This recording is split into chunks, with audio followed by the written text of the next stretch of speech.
Dead Rising 2 takes pride in lavishly parading the living dead in large numbers, making survival feel like an endless uphill battle.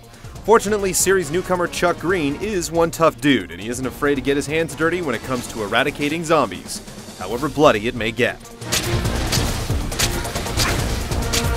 Instead of dwelling on past incidents, Dead Rising 2 kicks things off with an all-new nightmare scenario.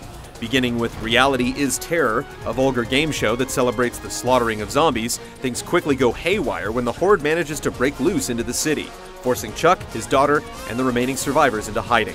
The former motocross champion now has a lot more than riding on his plate. Not only is he plagued with the task of keeping his infected little girl from craving human flesh, he has to stay alive in the fictitious Vegas-inspired Fortune City.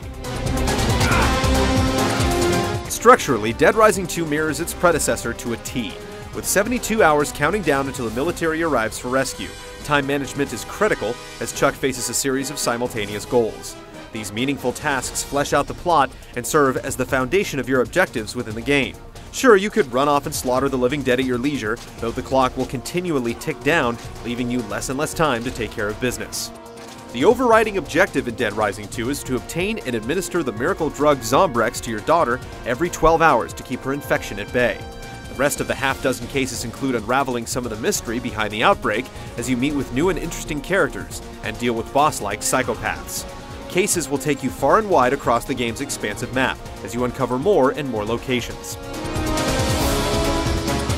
There's no denying the terrain in Dead Rising 2 offers much more in terms of variety and scope than the previous game's squeaky clean mall.